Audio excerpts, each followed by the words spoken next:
Stay quiet. Stay alive. A Quiet Place Day 1 is now streaming on Paramount+. Experience the day the world went quiet in this terrifying continuation of the thrilling universe of A Quiet Place. When Sam returns home to New York City, she is thrown into a harrowing nightmare when mysterious creatures attack by hunting for sound. Lupita Nyong'o and Joseph Quinn star in A Quiet Place Day 1, now streaming on Paramount+. Rated PG-13. Head to ParamountPlus.com/quiet to try it free. And welcome back to Horror Queers. We're talking The Earth Moved. What? Already? We're talking Lin Shaye and Dee Wallace. And we're talking Wonder What Team He's On. And I'm Joe. And I'm Trace. And we're talking, why don't you check the windows? I already did. We'll check them again! Oh my god. Everyone, we are discussing 1986's classic Critters.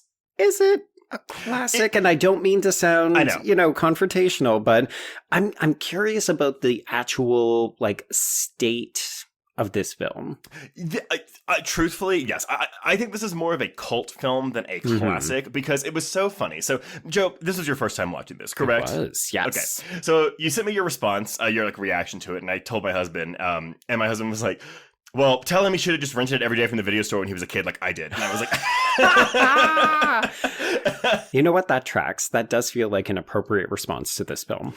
But I think that's very much it. I think there's a certain segment of kids, and it's so funny, Joe, because I feel like you just barely missed the cut on this. Probably, yeah. But also, I guess, you weren't really allowed to watch movies and stuff. I wasn't watching a lot of horror. Yeah, but nevertheless, I think there is very much a certain subset of people that just, this was one of those movies they rented a lot as a kid, and clearly my husband was one of them, but I was also one of them. This, I've told my R-rated story before, but this is one of those movies that, specifically with this one, I was visiting my grandmother one summer and I rented Critters 1 and 2, and I just fell in love with them. I mean, I was probably under the age of 10, and I watched Critters every day, I think at least twice a day for the entire week that I was with my grandmother. She didn't know what was wrong with me.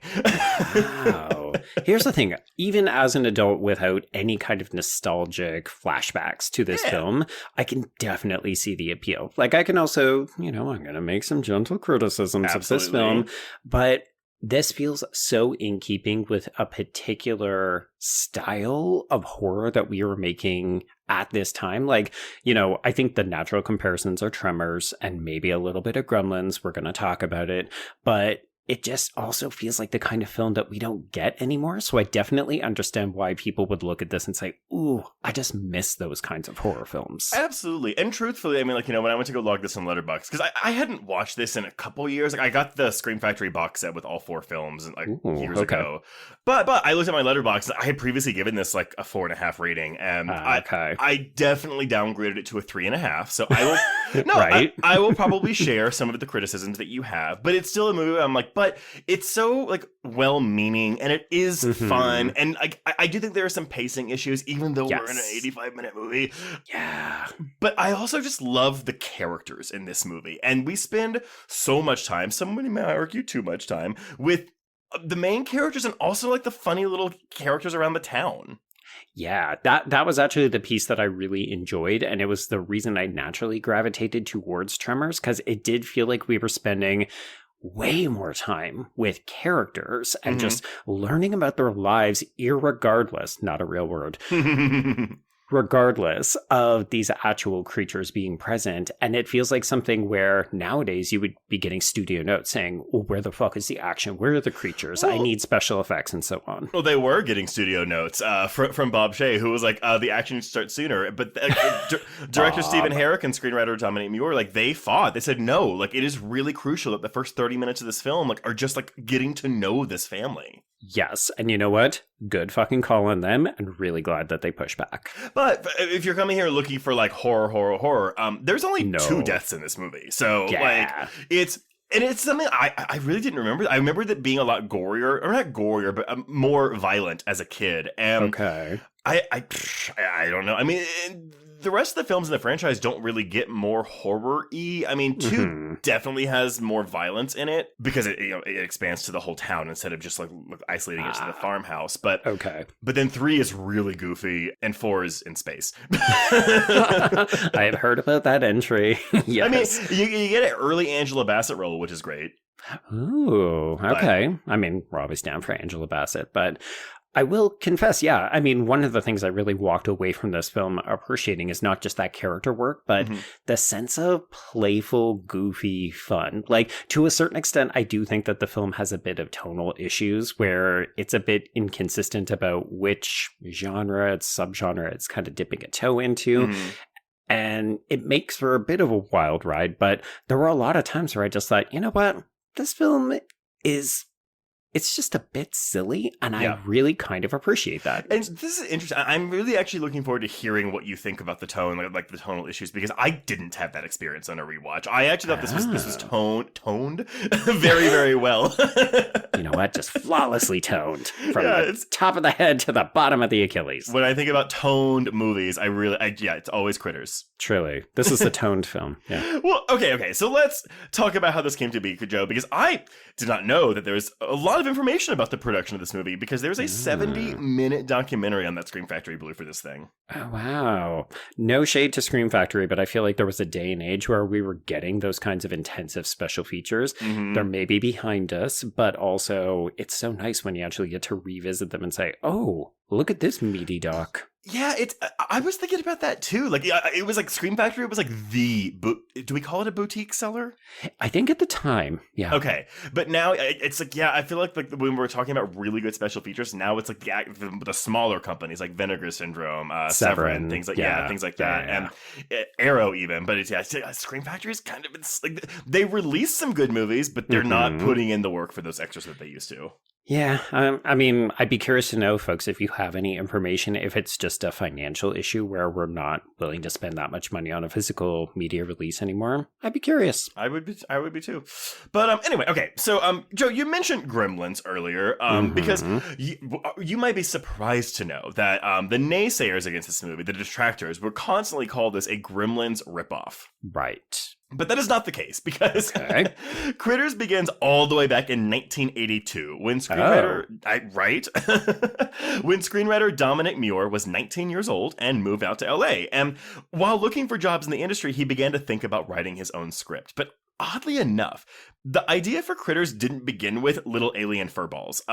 Where it came from was he loved the idea that aliens would also have criminals like we do on Earth. Okay, sure. You know what? That does track with the finished film. Yes. He was also a big Western fan, so he knew he wanted to include bounty hunters in the story. So we have alien criminals and bounty hunters. Yes. I should also note, though, that when he was writing the script, he was handwriting all the pages instead of using a typewriter, because why not? Girl, no. Get with the times. But okay, so separate from that, we have producer Barry Opper and his younger brother Don Opper. Now, Don, of course, plays Charlie in this movie, and all 4 Critters films. Okay, that did seem like a character that would carry over. He and Ugg, the Terrence Mann bounty hunter, they are in all 4 films. Okay. But anyway, so Barry and Don Opper were both working for Roger Corman. Barry as a producer, but Don as a carpenter. And Corman kind of put out this casting call for screenwriters, saying that if anyone in his company could come up with an idea for a screenplay that could be shot on all the sets that were already up, that he would make the movie. Oh my God. What a classic Corman quote. Right, because you don't make any money on a Corman film. But Don and another carpenter wrote a script that became the 1982 movie Android, with Don starring as the titular android. And they asked Barry to co-produce with film producer Rupert Harvey, who would become Barry Opper's business partner, not life partner. Oh, okay. I know. I got really excited when they used partner. I know, right? I got triggered. I'm like, oh, partner. I think it's because we're too used to actually seeing press releases nowadays. Like, folks, if you're listening to some of the Micro Queers episodes we've been dropping of late, a lot of them will say business and life partners. And Trace and I get very excited about that. Very excited. So, okay, they all work on this Android movie together. So it's Barry, Don, and Rupert Harvey. Okay. Well, by this point, screenwriter Muir had been working for Corman for a while, and he worked as a production assistant on Android, and this is where he met this guy working in the editorial department named Stephen Herek, who would go on to be the director of Critters. Right.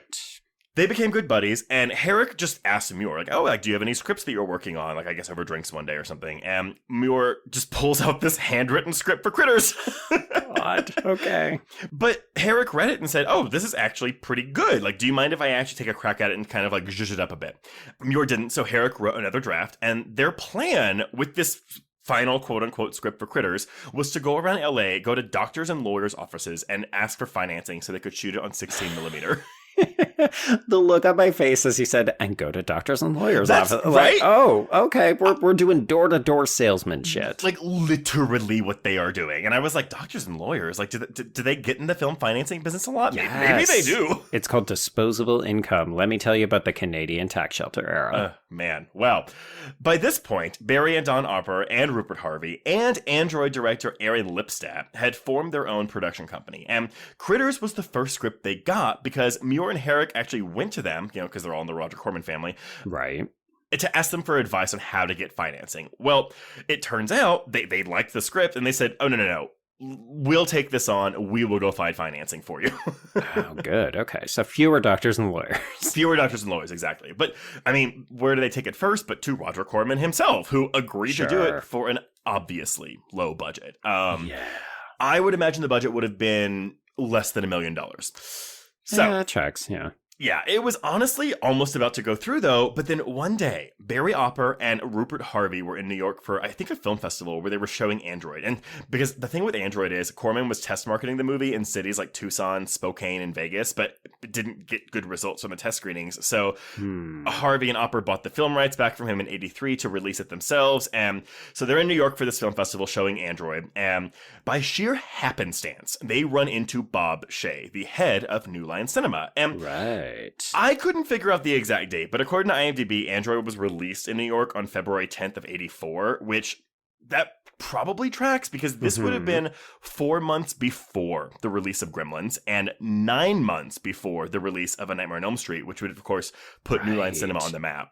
Yeah, everything changes after that, but this is actually well in development. Well, not well in development, but it's in development before both of those big projects. Well, so this is the thing. So by this point, like Shaye had heard through the grapevine that they were working on Critters and invited them to come over to his hotel room. And which, thank God it's not Harvey Weinstein. I was going to say. But so they go to his hotel room and they pitched it. And he was like, okay, cool, I will do this movie. But there were some caveats. You see, the original script for Critters was a much harder R-rated film. There it is. Yep. Like even some of the family members died in the script. I'm 90% sure the dad was one of them. Yeah. Oh, he sustained so many injuries and still lives. I know. So, yeah. But Shaye wanted it to be a balance of humor and real horror. And then Barry Opper even said to chime in, oh, yeah, I guess then the whole family should survive. Muir wasn't a fan of this and wanted to go with the harder, darker version that he had envisioned. But Herek being like, dude, like you're going to be given like good money for this. Shut up and take the money. Exactly. So he talked him into it and they changed some things around, including making the son Brad the hero of the movie so that it was a good PG-13 film that kids could go see with their parents, specifically with a child hero. We know who's financially minded of the two. Yes, but also I really think that's also why like I gravitated this so much as a kid. Like it was a PG-13 film. It kids can watch it, but it's also not like a kid's movie. Well, I mean, it's the 80s, right? So this is catnip gateway horror, but it's still way darker than anything that we would direct at children nowadays. Absolutely. So it's really cool to like see a kid and who's not an annoying child, by the way. Like I actually really like Bradley Brown. I'm so glad you say that because I started the film in my notes. I literally wrote Bratty-Brad. Like this kid is a dick. And then 2 scenes in, suddenly I'm kind of rooting for him. 100%. Also, just my little fun bit of trivia that I'm sure everyone knows already, but this is, of course, actor Scott Grimes playing Bradley Brown, and he did a lot of television in the 90s. Like, he was a mainstay on Party of Five and ER for several seasons. Okay. But he's also now in the Seth MacFarlane family because he voices Steve Smith, the son in American Dad, and he's in that Orville show. Oh, okay. Anyway, cool. Good actor. Cool. Good voice actor. There we go. But, okay. The Critters team had one caveat of their own, and it was that Herek, who was then 26 years old and had only directed a student film before, would be the director of the film. And this was not what anyone else wanted. It's a bit of a big risk, yeah. Barry Opper was like, sure, I'll try to talk to Bob Shaye, because he knew that Shaye did not want Herek directing this film. But by this point, because Shaye had shown interest, there was a bit of a bidding war for the screenplay. And so this is where the Gremlins of it all comes in, because here's the thing. Again, this movie was written, conceived, created, years before Gremlins came out. But I don't think the bidding war happened until after Gremlins came out. We suddenly saw the potential, didn't we? 100%. So I think, this movie wasn't inspired by Gremlins, but it was made because of Gremlins. It benefited from Gremlins. You might say it got toned from Gremlins. So Shaye eventually relented, allowing Herek to direct and giving them a budget of $3 million, which was more than double what Corman was offering them. Yeah, now we're talking. And here's the thing. I think that this movie does look cheap in some parts, but it has such a nice spirit to it that I kind of don't like it. But that's kind of the cultiness of it, I think, too.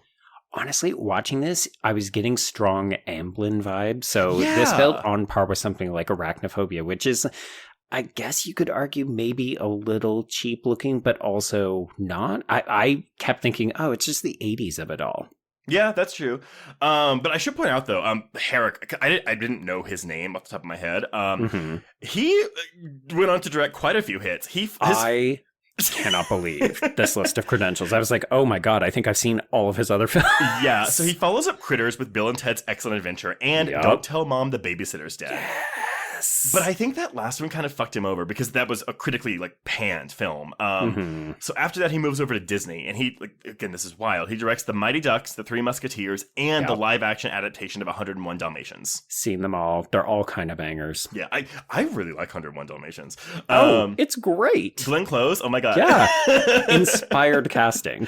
But that was kind of the end of his really successful directorial career. He would continue directing, but nothing would really match any of this. Right. So his 90s is when it really pops. Very much so. But it also seemed to work out for the cast because everyone in these interviews talked about how much fun Herek was, how he had a vision for the film, so he knew what he was doing, but he was also extremely receptive to all of their ideas and suggestions, giving every actor freedom to play around. Okay, that's pretty good. Now, but with that cast, so not too many. Well, I say not too many. I have a couple actually. Casting Dee Wallace was a bit of stunt casting because she was obviously most well known among the target audience members as the mom from E.T. Right. Now, of course, horror fans were like, oh, The Hills Have Eyes. Oh, The Howling. Oh, Cujo.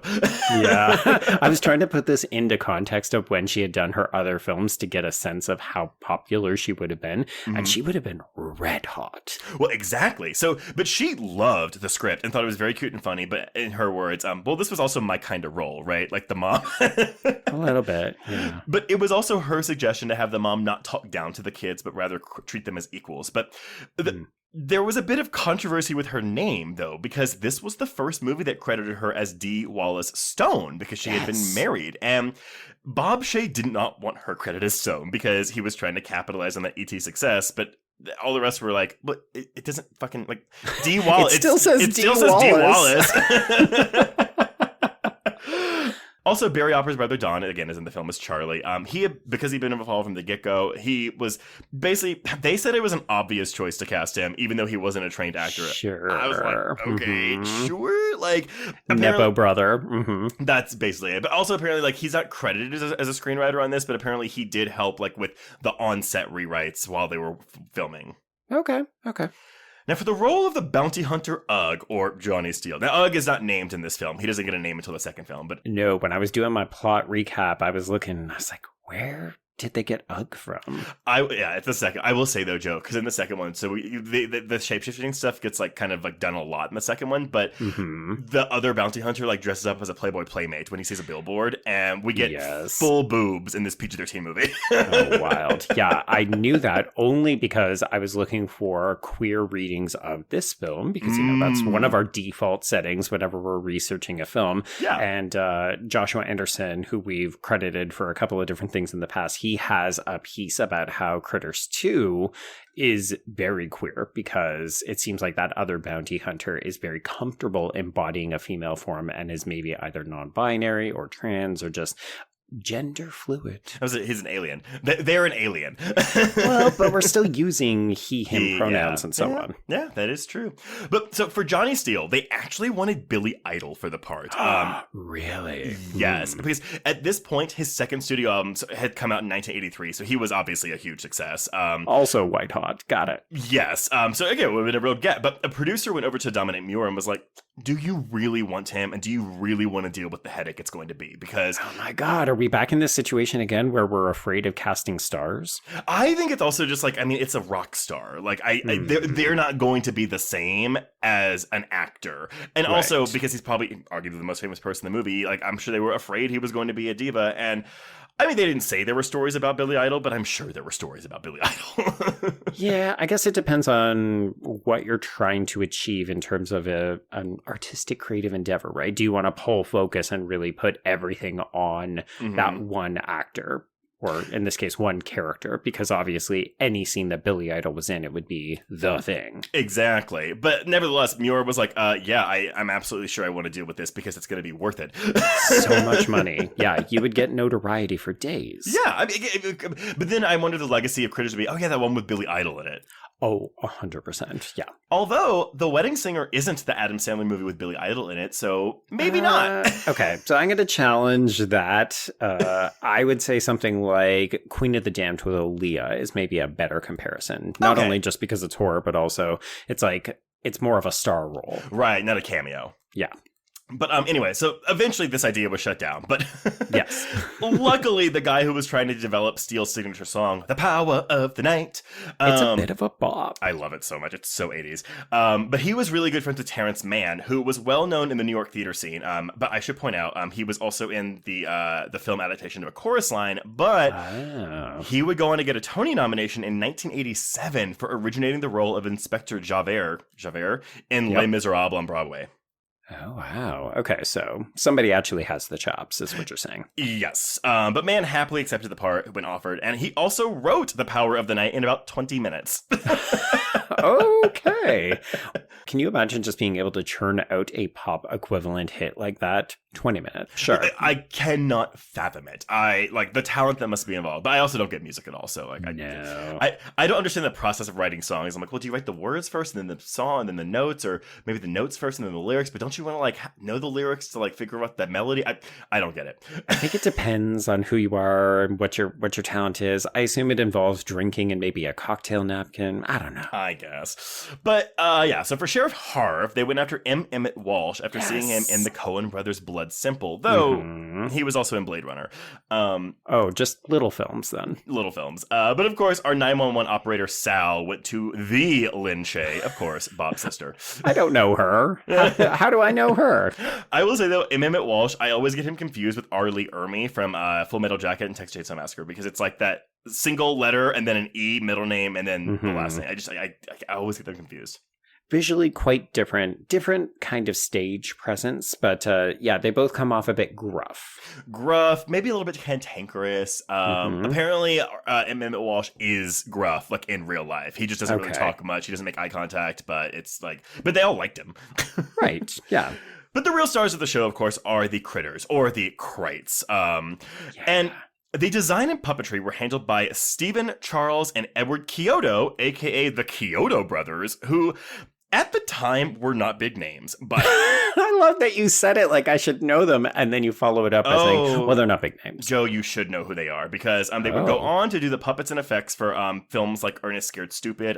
They did the claymation Large Marge effect in Pee-wee's Big Adventure, and they wrote and directed Killer Clowns from Outer Space.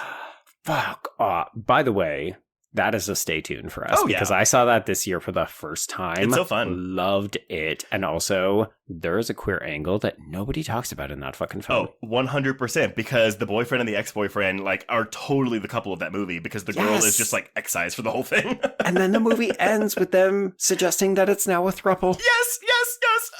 But also, that movie is just So fucking fun and mean. Yeah, absolutely. Loved it. People get decapitated in that movie. It's PG-13. But yeah, so the Chiodo brothers are very much known for their puppet work. But they weren't the first pick for this. Again, so they didn't have a resume by this point. Their introduction to the movie was through Kevin Yeager. Now, Joe, Yes. Okay. Now, everyone, in case you don't know, Kevin Yeager would go on to design the Chucky doll for Child's Play in 1988. But and Trace. Oh my God, what is the and? What is the and? It's Hellraiser Bloodline, bitch. Oh, yes, Hellraiser Bloodline. Oh my God, yeah. I don't know why I forgot that. I know. How dare you? So yeah, he directed, quote unquote, kind of. He disowned it. Hellraiser. He Bloodline. Alan Smithied that bullshit, and I love him for it. But Kevin Yeager was the first choice for Bob Shea to do the stuff for this movie. But what's happening when they're doing this is he is busy working with New Line on A Nightmare on Elm Street 2: Freddy's Revenge. So he didn't have time to do Critters. So he suggested, get the Chiodo brothers in there. Okay, good suggestion. I like the effects in this. I actually wish that there were more.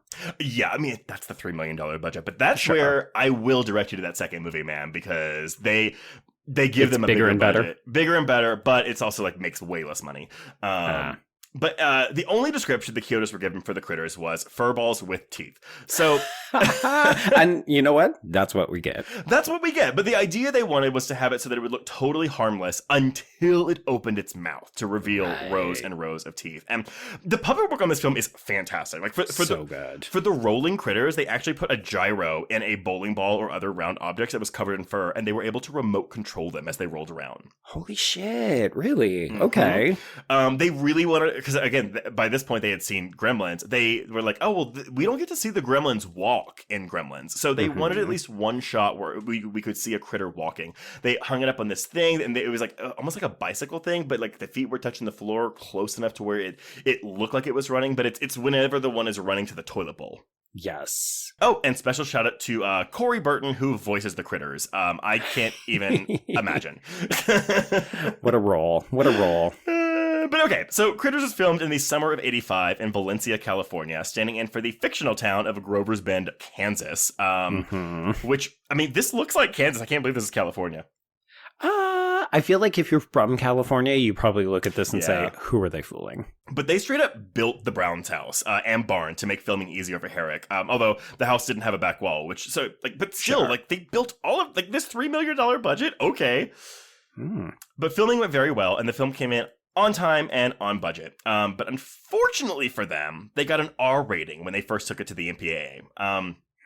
They had to make lots of little cuts since Bob Shea was adamant they get a PG-13, which they eventually got, but a lot of little shots of blood, especially in Billy Zane's death scene and the dad's attack in the basement, had to be cut down. Okay, I can see it. I don't think that they hurt for it, but you can almost tell that there's something else there.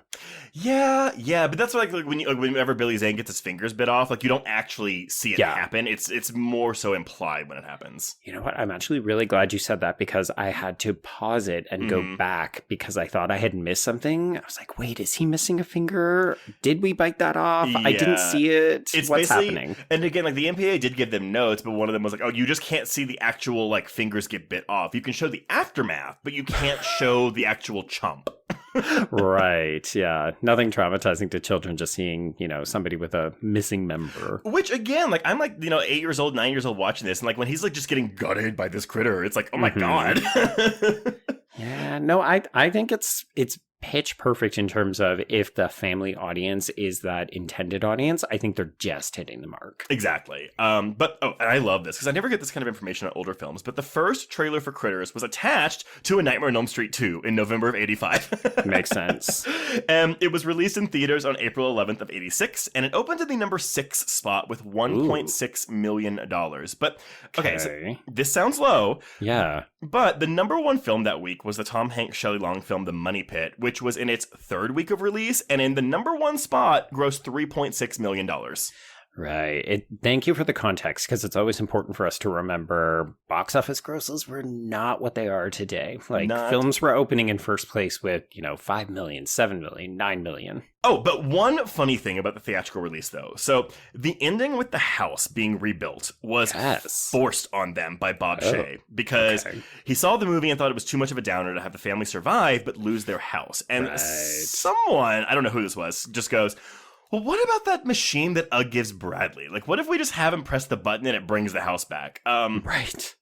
So they added it and it worked out. But unfortunately, when Bob Shaye was sending out prints of the film, he sent out half of them with the old ending and half of them with the new ending. And so this was a clue situation where unintentionally, like, this movie was released with 2 different endings in theaters. Okay, so curious then. You said you've got this Scream Factory Blue with all these bonus features. Can you see that other ending? You can. I will say it's not much. I mean, it's literally just the house doesn't get rebuilt, but like they're not like, oh, our house, meh. Like it's just okay. So they just don't kind of react then. Yeah, I actually do like the newer ending. It makes no fucking sense, but I do think it looks really cool when it happens. Oh, it's a great effect. But anyway, so after opening with 1.6 million, Critters went on to gross $13 million domestically. So what? I mean, it legged it out. So it Holy fuck. So it was a moderate success for New Line, though it apparently did, again, shocker, extremely well on home video, which is where it made all of its money from. Yeah. This movie screams home video rental. But again, I mean, like $13 million on a $3 budget after opening with 1.6, like that's some legs on it. Oh yeah, if that had to open nowadays with that number, people would immediately be saying, "Oh, this is a huge financial disaster." Absolutely. So this became a surefire hit for New Line thanks to home video sales, and reviews were decent though. I mean, decent. We're looking at a 50% on Rotten Tomatoes with an average score of 5.4 out of 10. But come on, this is fun. What are we doing, Joe? Guess who the biggest supporters for this film were? Roger Ebert and Moms Against Drunk Driving.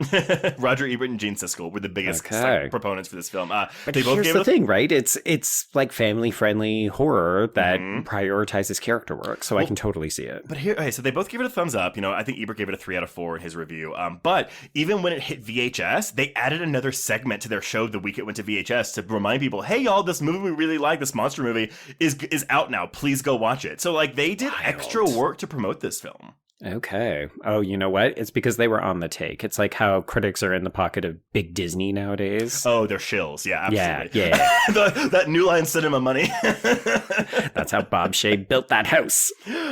So yeah, Critters was a success and spawned a franchise, with Critters 2, the main course, hitting theaters 2 years later, almost exactly 2 years later, in April of '88. That was not nearly as much of a success. It grossed a meager $3.8 million at the box office. That one, though, okay, I didn't realize this. It was directed by Mick Garris, but it was co-written by David Twohy, who would go on to write and direct all the Riddick movies and a Perfect Getaway. Yeah, I remember that he was cutting his teeth as a screenwriter before he moved into directing, so that tracks. Yeah, but yeah, so still that movie's failure meant that while we would get 2 more sequels, they would be direct to video and be shot back to back. There it is. I know. I feel like we have a run of films that we're covering this year where it's like, oh yeah, it was filmed back to back with a sequel. You know what? Bring it back. Let's just do it all over again. But yeah, so where Critters 2 takes place in the town, and the only family member that comes back is Bradley, but then we do have, Lynn Shay comes back, Ugg comes back, Charlie comes back. Critters 3 is not the same. So Critters 3 takes place in an apartment building, and that's, of course, known for being... Evil Dead Critters is what you're saying? Kind of. Apparently it was meant to be more dark, but it is the goofiest of the 3. But it is known for being Leonardo DiCaprio's feature film debut. And that was December of '91, and getting Critters 4 with Angela Bassett and Brad Dourif comes out in October of '92. But the franchise would see an attempt at a revival in 2019 with not 1, but 2 different properties. 2? There's the film Critters Attack and the web series Critters: A New Binge. But both of these come out in 2019. Neither one was well received by critics or fans. And no. So, I mean, still, like, the original film, and I would argue the first 2 films, have amassed a cult following over the years, thanks to many children renting them nonstop from their local video store. You're just talking about yourself now. Yeah, and my husband, but yes. Because, Joe, you had seen Critters Attack, and, like, do you remember... I mean, it was 5 years ago, but, like, do you remember much of it or how it compares to this one? I remember that at one point there is a giant ball of critters, which I think has been done in a previous film, but it definitely seemed like they were doing a callback because I think people loved that moment into. And I believe Dee Wallace is in it again, but I think she's playing a completely different character. Well, so here's the thing. She's supposed to play the same character, but there was a rights issue. So her name in the movie is just Aunt Dee. Yes. Yeah, I remember feeling like it was trying to do something, like it was trying to capture this sort of silly adventure horror film, and it doesn't quite hit the mark. It's not as bad as the Puppet Master remake, which I found kind of insufferable. Like, this was just, yeah, it's okay. But I can't help but wonder if I would appreciate it now, having actually seen an older Critters film. And see, I haven't seen Critters Attack or Critters: A New Binge, so I can't even tell you. I will say, like, even from fans, I heard they weren't good. So I don't know. Just felt very mid. Yeah. I also imagined very low budget. Yeah, that too. But okay, Joe. So what happens in this movie? Okay, so I'm not going to lie. As a first-time viewer, I found the opening of this film the most confronting / difficult to get on board with, because it kind of reminded me a little bit of when we were talking about Leprechaun 4 in Space. Oh, and see, all I thought, because it was interesting, I hadn't seen Night of the Creeps before I had seen this film, but all I kept thinking was, this is like how Night of the Creeps begins, with like those aliens chasing another alien. Yes, and you know what? I think that's actually a better / more apt comparison, because it's definitely giving that same kind of playful comedic / horror vibe. But yeah, I mean, any movie that just immediately opens in space on an asteroid with aliens, it's like, wait, what are we doing right now? Especially when you're like, oh, we're gonna go watch this movie about a family in Kansas that's getting attacked by critters, but it's like, oh, we're spending like the first 5 minutes of this movie on this spaceship with characters we won't really see again. Exactly. So it's a bit of a hurdle. It's not insurmountable, but I definitely was like, wait, what are we doing? Is this the movie? What's happening? It is the movie. But I do love that we don't see these critters in this opening scene. I mean, we hear them, but we don't see them. Yeah. So, folks, we're dancing around it, but we open on this prison asteroid that is moving through space. It is a maximum security prison asteroid. And we hear from Warden Zanti, who is a hovering kind of blobby creature. Yeah, that's a good. That is exactly how I would describe it, Joe. And this is actually played by a person, Michael Lee Goggin, and he is getting told, because we're docking somewhere, and he wants extra security because obviously the prisoners are in a maximum security prison. So he wants extra security at the dock, and then we learn over the radio that 8 of these Krites have killed several guards, they have stolen a ship, they have made an escape. So, Warden Zanti hires a pair of green-headed bounty hunters. The look of these was interesting because it's basically leather fetish gear on humans with then like a green shapeless plastic bag over their heads. It's so weird. It feels like 2 different costume approaches mixed into one. Well, and you're kind of like, why do they have these green faces? But we will learn why in it's some really good transformation scenes. I do like the transformation scenes, yeah. It's very Hellraiser.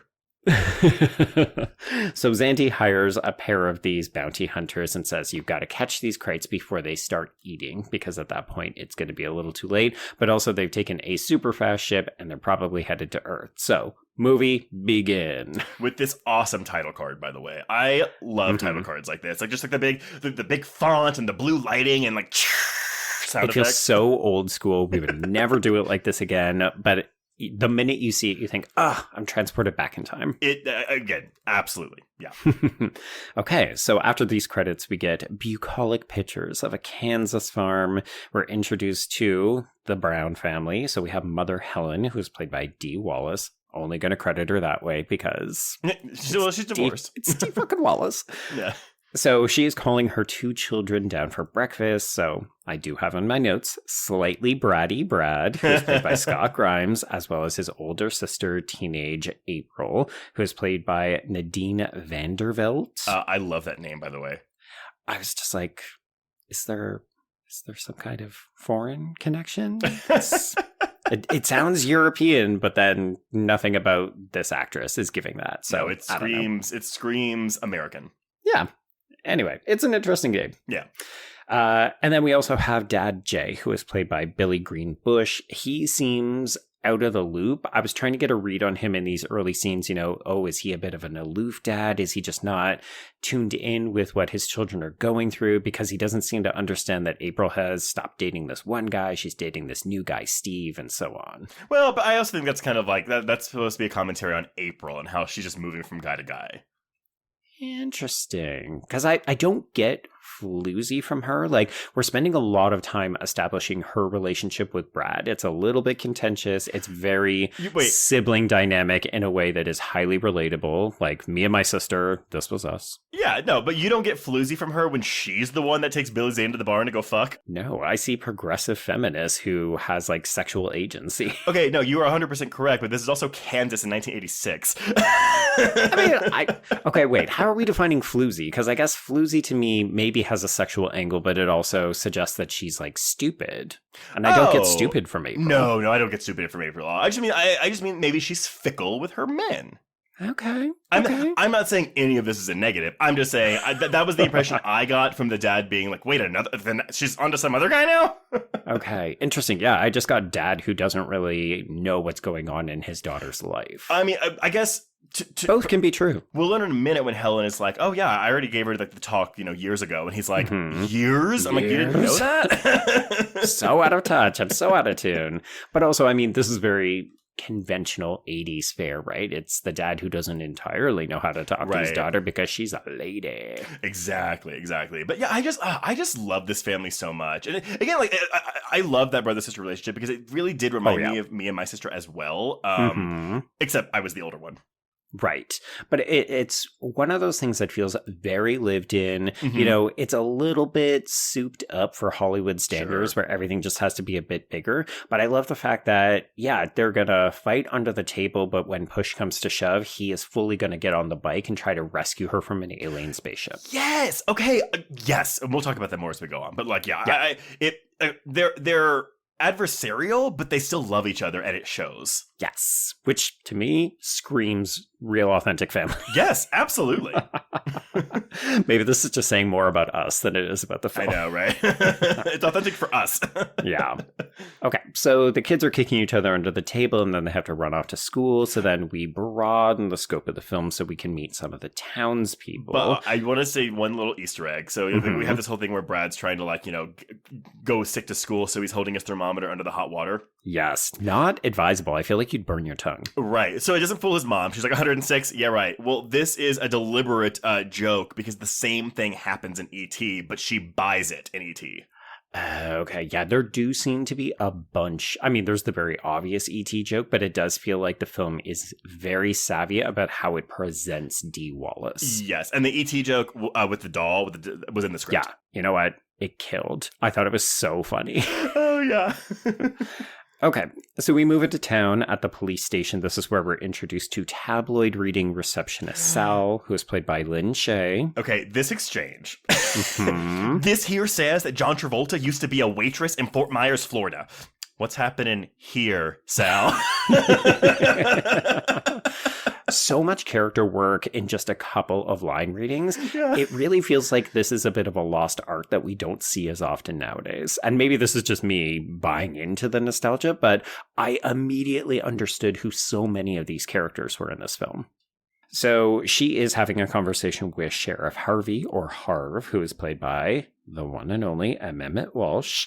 And we learned that Charlie, Don Opper, is sleeping it off in the jail cell. So I do think this is probably the element of the film that has aged maybe the least gracefully, which is this conflation of, oh, Charlie has issues with, he's a conspiracy theorist, he's an alien apologist, but everyone in town is like, oh, the town drunk. Charlie must be drunk again. He is the Randy Quaid from Independence Day of this movie. Yes, that is absolutely correct. Yeah, or I guess really you could say Randy Quaid is the Charlie from Critters of Independence Day. Yeah, get your timeline right. Jesus Christ. So Charlie is in the jail cell. We let him come out. He, talks about alien messages that he's been receiving through his teeth. But it's actually just the voice of Deputy Jeff, who is played by Ethan Phillips, and he is on the radio. And, you know, another small character beat that helps to make this film feel lived in is the exchanges between Deputy Jeff and Sal, how he's always trying to ask for it on the radio and so on. It actually reminded me a little bit of some of the exchanges we get in James Gunn's Slither. Yeah, not tonight, Jeff. Not ever. And Lin Shaye is great. You know, she does funny. not have a she doesn't have a character in this film. Like, No. you can't say you know much about Sal, but you also kind of know enough about Sal that it all works. Well, and luckily she does come back for that sequel. So Okay. yeah, Because of course, you know, her brother made the Well, movie, so she had to appear contractually. Yes. Okay, so we head back to space, and our bounty hunters are en route. Xanthi is communicating with them. We get backstory for them a little bit, which is they're very destructive. So Xanthi is saying, hey, can you just destroy a little bit less? And also, you're headed to Earth. So here is a crash course on their history. You're just going to watch everything unfold in the span of 30 seconds. And then we get our first of many renditions of Johnny Steele's The Power of the Night. Yeah. It was so perplexing as a first-time watch to be like, wait, we just watched the entirety of human history, but why are we stopping to watch this hair metal performance? Mm-hmm. It made no sense to me. And then, of course, it's like, oh, we're going to steal like a space. Got it. Well, because when I was a kid, I was like, oh, I thought it was a real like rock star. I didn't know it was like like some made up thing. It 100% looks like it could be one of the bands that's really popular during, you know, a Flock of Seagulls kind of era. Yeah. So makes sense. Yeah. But then, okay, this transformation scene, which It's so good. it's like, yeah, we watched the green globe goo like melt off of his face, and then we get a full skeleton with like musculature on it, and Yeah. the blood like coming back. Oh god, it's so just gnarly. So this is like a stop motion animation on par with something like Hellraiser, right? I feel like it's so obvious, but I thought the exact same thing. You know, oh, this reminds me of Hellraiser, but yeah, like I just I don't know if the Kyotos did this or not too. Like, if the Kyotos were just the puppets, or if they were also involved with something like this. Because if it's stop motion, that would be them, because that's what they did in like Pee-wee's Playhouse. I wouldn't be surprised because it does have that air about it, right? Yeah, but we just like spend like so long just like looking at this transformation. It's like a stationary skull. Yeah.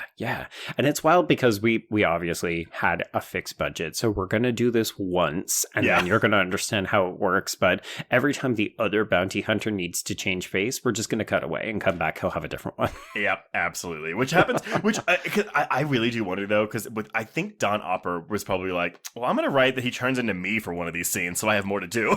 Sure. Yeah. I mean, a bunch of these actors get more to do because they are quote unquote playing the bounty hunter.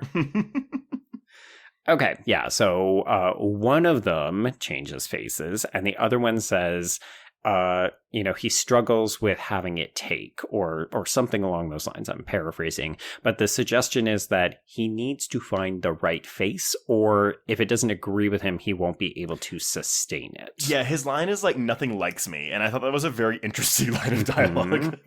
Yeah, I mean, let's be clear, folks. This film doesn't have a strong, maybe any queer reading, or not in a conventional sense. Like, we're covering this because, Trace, you said you really liked this film. You wanted me to watch it, so we programmed it. But this element of I'm searching for the right face and then reading where it goes in Critters 2 does give a little bit of a, like, I'm searching for my identity. I'm not quite sure who I am kind of vibes. Yeah. Okay, so back down on Earth, we see Charlie and Brad setting off fireworks. Of course, this is Chekhov's fireworks. Yeah, put that in your back pocket. But they're not supposed to be doing this. And Charlie is very much he's a little bit of a magical disabled character in some capacities. Like, I don't get the impression he's entirely slow, but it's confusing because it's mixed with these accusations of alcoholism. Yeah, it's alcoholism, but and like, you know, it's like, oh, he keeps hearing the radio in his teeth or something, and it's I don't know how mentally well he is in this movie, which it's interesting watching his character trajectory in the sequels, because he becomes like Ugg's co-bounty hunter in 2, 3, and 4. Right. Okay. it does feel like they like the character. They obviously wanted to give him more work as an actor, but especially in this first film, it just felt a little muddled. Like I wasn't exactly sure what to take from the character because it felt like we were doing a couple of different things with him. It's funny because I really latched onto the character of Charlie as a kid because he was kind of like a cartoon character come to life. Okay. But as an adult watching this, it was kind of like, oh, like you don't really need this character in the movie. Not really. Yeah, like if you didn't know that this person was related to one of the producers, you might say, "Oh, why is he in here so prominently?" But I mean, I think he's an entertaining character, and I guess maybe it's also my knowledge of like, okay, well, I know at least where he goes. But in this film, on its own, it's kind of like, like why are we devoting so much time to this character? Yeah, because he definitely gets sidelined a couple of different points aside from being the face of one of the bounty hunters. And I think that's the thing is like if he wasn't sidelined so much, I wouldn't have this problem. But he is sidelined enough to where it's kind of like, well, why are we even having him in here then? But nevertheless, I like the character, but yeah, he didn't work as well for me as an adult than he did when I was a kid. There we go. It's that difference between when you're watching it with child eyes and you're not being quite as critical, right? Yeah, exactly. Oh yeah, my 8-year-old Trace, totally writing critical reviews of all the movies I was watching. Sure. By hand, right? By hand. You didn't use the typewriter yet. God, no. And then you gave it to Bob Shea and he made a movie. Yeah.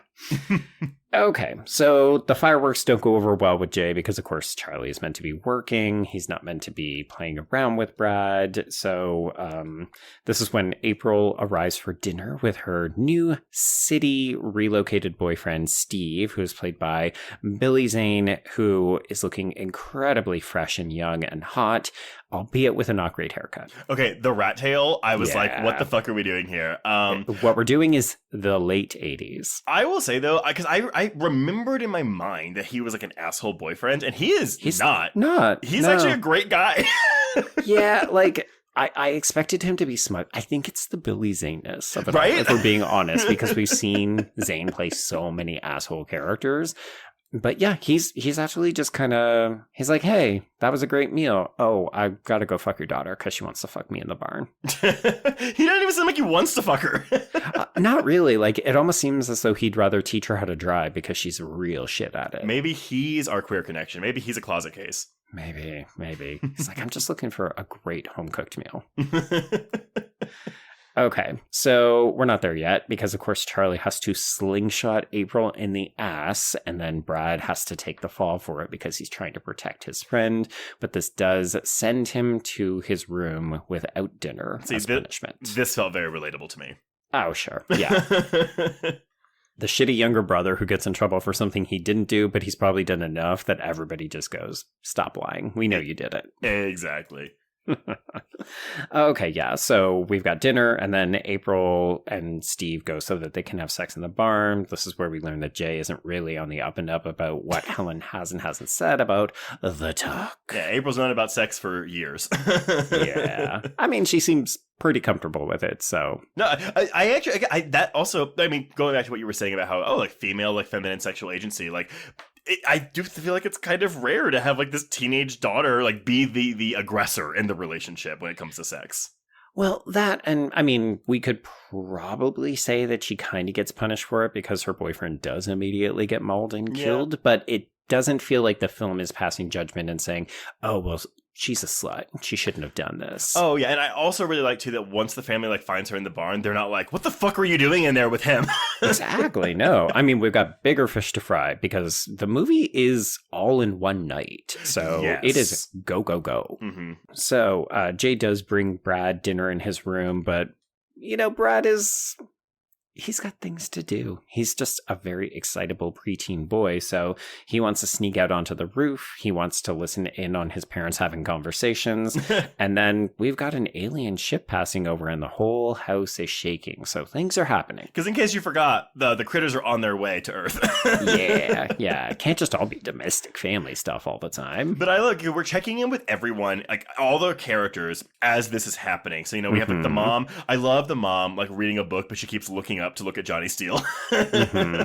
Oh, he's undeniably sexy and everyone is obsessed with him. I will say it was a small point of narrative contention that we don't do more with the Johnny Steele recognizability when we get into town, but it feels like the film also doesn't Like, the film just isn't interested in that. But I did think it was bizarre that we deliberately picked what appears to be internationally famous icon, and then we don't play off the star power. If I recall correctly, it becomes more of a thing in the second movie, and we get many more instances of Power of the Night, but I could be complaining with this one. I'm not really sure, but I feel like there's more like Johnny Steele in the second one. Okay. Yeah, it would track, because there were a couple moments where I kept expecting people to recognize him, and you get moments of it. It seems like some characters recognize him, but we never make a big deal out of it. But so I thought the exact same thing when I was watching this, and a part of me was kind of like, okay, he is an internationally recognizable star, but it's also a small town in Kansas, and maybe not everyone, like, the internet doesn't exist. Like, maybe not everyone's on the up and up about, like, current rock trends. Sure. Yeah. Yeah, I got the impression that it was, like, a couple of women who were maybe more in tune with that kind of music, and then there was a larger population of men and older people who it's not their jam, because it does seem like a very like church going town, as we will see soon. Yeah, I've got questions. Okay, so the spaceship is passing by, the whole house shakes. We do end up discovering that Brad is trying to sneak out, and it's all fun and games because, of course, no one has been killed or incapacitated with quills yet. Oh yeah, I love the quills too. It's such a good extra detail in these things. There's a bunch of things where you just go, oh, okay, yeah, we made some choices about how we're going to approach this, and novel, interesting, unexpected. Yeah. So Brad and Jay go off to investigate together. Charlie has seen this. He was biking on the road, and he kind of turns back around as well, but we'll sideline him for about 20 minutes.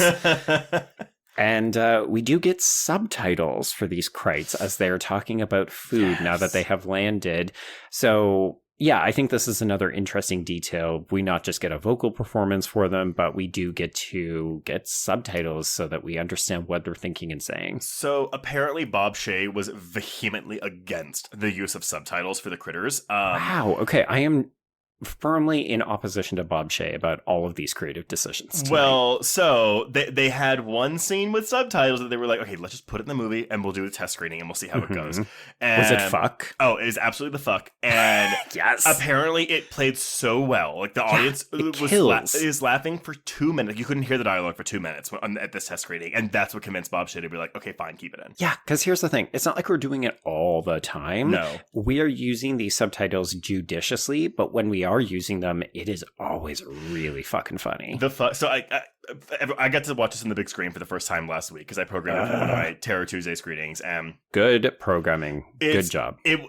That again, to be in an audience and that fuck and just everyone just lost it. Well, kind of, because unfortunately in like the super clip of like my September screenings, like that's the closer of the trailer is the fuck. Okay. So if anyone had like come to these screenings, they'd know that joke before. But again, it doesn't matter. It's still fucking funny. It's still funny. It's still very, very funny. Yeah. I do also want to say, I don't think that the film is visually super memorable. Yeah. Like, some of the set pieces are kind of fun. I think the creature design, the way that they move, is really amusing, but I wasn't like blown away by the artistry on screen. Like, I think it's solid, but not like super memorable. Yeah, I think it looks workmanlike, but that's where you have again all the effects, all the character work and things like that make up for it for me. But I do want to say, I think we're making some very smart decisions with match on action for transitions. Yes, we are. Oh my god, the garbage disposal. The garbage disposal, but then there's also this early one where we think we're going to get to see what these Krites or these critters look like because the spaceship door opens and there's this blinding beam of light, and then we use that instead of showing what the monsters look like. We just transition over to the flashlight that Jay is holding as he and Brad investigate. Yes. So good. So clever. Yeah. So what they discover is the mutilated corpse of a cow. And this is one feature that distinguishes this film from so many other, I'm going to say, low-budget 80s and 90s horror films. These characters look at this mutilated cow corpse and go, yeah, we're going to go home. We're not going to go any further. Because so many other characters would be stupid and say, well, what happened here? We should keep looking. Let's investigate. What could have done this? Let's go find it. And instead, they're just like, what the fuck did this? Let's get out of here. Yeah, absolutely. It gives me that Paris Hilton in House of Wax. Like, yes, let's follow the smell. Exactly.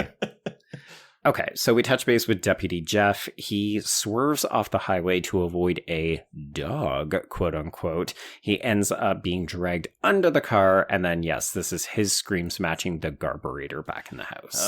Yeah, but it's a good one. But yeah, again, this is one of those kills that just terrified me as a kid. Like, I was so scared to, like, step by a car because I was afraid, like, a critter would, like, drag me under it. Oh, that's so cute and not likely. I had a lot of those because there was this, it was either TBS or a TNT movie called Silent Predators. And it was like Harry Hamlin and Shannon Sturgis. And it was about these genetically modified rattlesnakes that got into this like small town. But like, and they use like real snakes for it's like, I'm sure the movie it's not good. It's like a TNT Probably movie. Not. But like, there's like the scenes of snake attacks. I was so scared. There was like a deadly rattlesnake everywhere, especially under cars. And Critters came, probably because I watched it at the same time as Critters, actually. I'm just imagining your parents have to carry you to the car and put you into the seat. Like, we can't let Trace go anywhere near the ground or in a car. So what I would do was, because there was like a step down to get to the actual where the car was in the garage. I would stand on the higher ledge and I would open the door and then I would jump into the car. Yeah. Classic child behavior, as if that would actually save you in a real circumstance, but just this idea, sweetie, you really think there's a rattlesnake in there? Come on, what are we doing? I'm telling you, man. Like, watch Silent Predators. Like, I'm sure it's on Tubi. Oh, God, I bet you it is. Yeah. Okay, so Jeff has been dragged under his car, but we're back at the house with the carburetor, and Helen gets startled when she hears a commotion outside. We think it might just be Chewie the cat, but also, of course, we know better as an audience, and then she sees the glowing red eyes in the window. I love that. I wish we used those more, but I'm glad they at least use them for something like this, because you can see the shape of the critter, but God, those eyes are creepy. They're great, and again, it definitely feels like we are teasing the creature. We don't want to fully show what it looks like yet. So this was nicely building anticipation. Yeah, absolutely. It's that Jaws approach. We're giving you a little tease. Yeah. It's all about the teasing, all about the edging when it comes to horror, isn't it? Yeah, very much so. In this children's gateway horror film. All right, so our bounty hunters land, and this is when we get some critter POV as we see them moving around the house. Will say, not something I expected to see in this film. Yeah, not at all. So the family very quickly discovers that things are going from bad to worse because, of course, we've seen this mutilated cow. We're going to call it in. Oops, the phone is out. Okay. Almost immediately after, oops, the power is out. This was actually a really funny line from Billy Greenbush for me. It was when he picks up the phone and he's like, hitting it to be like, look for the dial tone. Then he like hits the phone itself and he just goes, "This phone is dead." Yeah, it's almost deadpan, isn't it? It very much is. I feel like that had to be an intentional joke. Yeah, I think so too. So we go down to the cellar to investigate, and we see that a bunch of these wires have just been cut. So clearly something has gotten in here. And I thought, okay, so we're going to go back upstairs. We're going to stage an attack sequence. But no, it actually all happens right here now. So Jay ends up getting attacked first on the neck and then on the leg. And it gets quilled. Yeah, and at this point, I mean, first time watch, I didn't really know what to expect from the attack sequences. It does feel a little bit fleeting, like we either don't have the budget to show the attack fully or we're still trying to hide something, but it's still, I would say it still works. It's a lot of like the furballs like just like shoot onto someone's body and then it's very much, the actor is holding them in place as they're pretending to get chewed on. Get it off me. It's a lot of that, which again, it's so surprising that they were like, R rating for you movie, but whatever.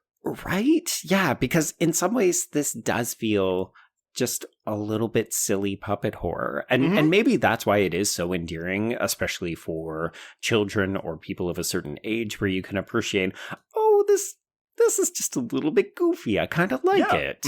Absolutely. So he tries to beat this creature with a hammer. This is when he gets hit with the quills, and Brad and Helen have to end up dragging him up to safety. So it's a bit of a close call, but he is pretty badly wounded. Very much so. Now, I'm curious, did you expect any of the family members to die? And as a piggyback to that, were you disappointed that none of the family members die in this movie? So at this point in the film, I did fully expect that Jay was going to die because I didn't know what that quill was going to do. It seemed like the kind of thing where you would have an allergic reaction. Maybe your head swells up and explodes or some shit like that. Yeah. And then as the movie progressed, I increasingly realized, no, I think everybody is going to be safe here. But I wasn't sure about any of the secondary or tertiary characters. Yeah, I do wish we had a couple more like bodies here, but it's just because we're just localized to this house. Yes. So that's why we don't really kill any of the side characters. Yeah, like if we had brought more people to the house, I think we probably would have killed them. And that I think is where a little bit of my disconnect comes from. I appreciated a lot of the scenes set in the town because it does give it some flavor. It gives it a bit more of a broader scope, but it sometimes feels like we're just going into town and then things happen and then we've got to come back to the house, and it didn't always mesh smoothly for me. Yeah, I get that. Well, it's okay, everyone. We'll cover Critters 2 eventually. There we go. Okay, so the bounty hunters discover Deputy Jeff's body and his car. So this is when the untransformed one takes over Deputy Jeff's face, so he will play him for the next little while. But like, not just his corpse face. Like, he looks like a walking corpse. And this whole time we hear Sal on the radio being like, "Okay, Jeff, I'll go on a date with you, but tonight I have to wash my hair." Mm-hmm. Which is the classic line that women would give people when they don't want to go on a date with them, which I found very funny. But yeah, the decision of this alien bounty hunter to essentially adopt a corpse as their body. I mean, sure, it makes sense because he's a police officer, so they can get away with certain things. But it's like, he can't even really speak. Yeah, I was about to say, like, but they don't know what a cop is in the Earth, but I guess they watch their whole, like, 30-second supercut of all of Earth's history, so maybe they do. Yeah, I do have questions about what was included in that supercut. Like, we definitely get some Adolf Hitler, and I just thought, okay, here we go. Yeah, not a lot of context. No, like, genocide? Got it. Okay, cool. So these bounty hunters also do know how to hotwire a car, but they don't know which direction to drive it in, so we go backwards down the highway, which is a funny sight gag. It's funny. They figured it out eventually, but yeah. Yeah. Okay, so we cut back to the barn, and we see that April and Steve, they're making out, they're having a good time. This is when Steve gets attacked. He loses a finger. It's not 100% clear, but that's okay. Yeah. And then the critter latches onto his stomach. He kind of hits the wall and falls over, and I truthfully was not sure if he was dead, but he never comes back, so yeah, he's gone. His guts get eaten out. Yeah. Again, I would have liked a little bit more, but I understand that that's not what we're doing in a PG-13 film. And, there clearly was more that they had to cut out, but it's right. But those things aren't on the Blu-ray. Okay, interesting. So April does try to defend herself. She grabs a pitchfork, and the critter just bites it in half, and it's great. And this is when she starts screaming for help, and we see that Brad immediately bails on the house. Like, he just runs straight for his sister in the barn, and he lights a firecracker, and he throws it at the critter. This is our first really good glimpse of what it looks like. It's adorable, but as you said, too many teeth, so it's very nightmarish and scary. And this thing just eats up the firecracker, even though it's lit. I will say, I was very disappointed that it doesn't explode, but this thing comically just kind of falling over on its side and dying was funny. But also, the effect of like the face of the critter puppet like expanding out, like I get what you're saying, and I fully yes, it should have exploded, but I also think it's a really good showcase for the puppet in this close up. Yes, yeah. And there's just something, again, very silly about the fact that it just kind of falls over and it's dead. I didn't even know it was dead. I thought it just like passed out. Yeah. I mean, we don't really have a good sense. We hear from Xanti that 8 of them make the escape, Right. and I didn't try to keep track of how many we were killing or shooting over the course of the film. But yeah, I mean, that's sort of part of the fun. You just assume that there's many of them out and about. Yeah, according to IMDb, the body count for this movie is 1 cow, 2 humans, 8 critters, 1 goldfish, and several chickens. Oh, yeah. That goldfish gets it bad. Okay, so Charlie, upon seeing the alien spaceship coming into the atmosphere, has headed for the police station. So he insists to Sal that they call both the sheriff as well as the army. But of course, because Charlie is the town drunk, we're not taking him seriously. So Sal doesn't really believe him. And then this is where we go to church. And Trace, I have a question about this. Is this a funeral or is this just a nighttime church? It's a nighttime church. Yeah, that exists. It's not just Sunday mornings. But did you not just die whenever the priest is like, this is the story of Sodom and Gomorrah, and then that woman in the front row just giggles? It's just odd because, as you said earlier, this does feel like a weirdly religious town. Yeah. Like they seem... It doesn't seem to be a very large town at all, and many people are attending this nighttime church service. So it was interesting to see what the relationship with people to God and church was, because we basically got these people who are out and about, and then the only other people we see in town are the people who are attending the bowling Rama. Yeah. Well, but that's the thing too, is I guess I kept expecting like more conservative ideals to come forth in this film, but they don't. Not really. Which I really appreciated. Sure. Yeah. These people just seem to be out living their life, and some people are a little more devout. Yep. Mm-hmm. So the bounty hunters do crash this church service because they're kind of actually shit at tracking the Krites. They just sort of show up. Anything that catches their attention, they explode with these gun cannons. Okay, but it makes for a fantastic joke whenever they almost like just kill the woman playing the organ. Mm-hmm. Yeah, they shoot up that organ real bad, and this shocks Reverend Miller, who is played by Jeremy Lawrence. And the only reason I need to tell you that character's name or the actor is because the one who had been wearing Deputy Jeff's face will turn into Reverend Miller for the next portion of the film. But yeah, and you were right about what you said earlier. We don't get like the good look at the transformation. We get the one money shot earlier in the film, but there is a really good close-up of I think it's Jeff's neck, as like his neck wound is pulsating before he changes. I thought that was really good. It is good, yeah. And of course, the other actors in the scene are selling it, so they clearly watch this transformation happen. We don't see it because we've already seen one version of it, but their reaction is outsized, and they are fucking flipped out and scared and all this other stuff. This woman faints on the organ. Like, yes, let's bazooka this organ away. Luckily, I had to like slow motion this because some woman like picks her up, and I was like, this woman would have died. Absolutely. 100%. Yeah. They blow up the pulpit at the top. I love that again, like, in this movie, like, we're just destroying a church. Yeah. I mean, basically, if they enter something and it makes noise, whatever makes noise is going to go boom. Yeah. I guess maybe they're meant to be like overly cautious because they're bounty hunters, but it's like, y'all, it's just a piano. Like, didn't you learn that in your 30-second supercut of Earth history? Yeah. Like, an organ does not look anything like a Krite. And yet we're shooting both liberally. Very liberally. Yeah. Okay, so back at the house, Jay demands that the family evacuate. Again, a very smart decision. He realizes, well, if they could get into the cellar, then they're probably going to be able to get into the house. It's a matter of time, so we need to leave. This just kind of blows my mind, because in any other movie, it'd be barricade the doors, lock everything, get the rifle, we're going to protect ourselves in the homestead. And yet here, Jay is making a very thoughtful and considered decision. Yeah, we're going to get in the car and get the fuck out of here.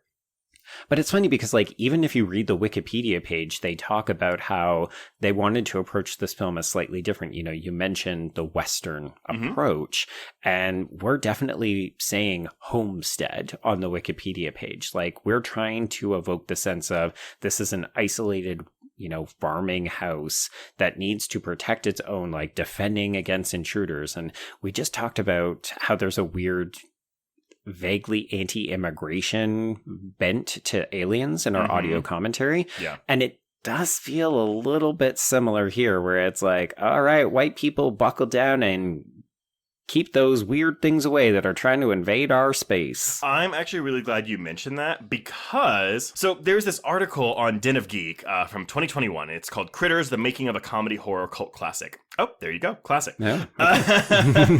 You know what? Vindication. But what they say is it's a whole, making of Critters. But this is a Rupert Harvey's quote. And he says, I was given Critters to read and I loved it. It was an archetypal American story about foreigners invading the homeland. It's quite prescient given the current state of politics in America. There was this quintessentially American setup with this almost pioneering family struggling through adversity to come out the other side. But he says, the notion of protecting the homeland is one that he felt is reflected in the inward-looking politics increasingly prominent in America and the UK today. So the sentiment was already bubbling under the surface when Critters came out in the Reagan era of the 1980s.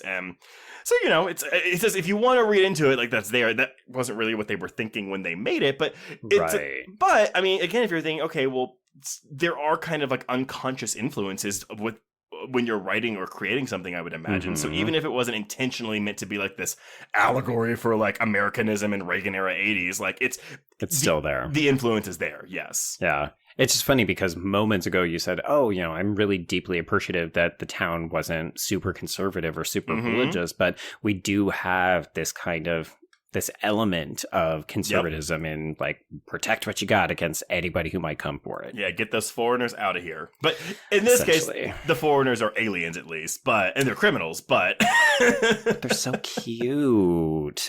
Yeah. Okay, so speaking of these little critters, Jay makes the whole family leave the house. We try to get in the truck. Oops, the truck has been destroyed. Okay, well, what about Steve's car, his flashy New York car? This would be great, except that we've already got a critter in it. I do love how they're just always there, wherever the family is trying to get to. Oh, you want to use the bike? No. You want to use the car? No.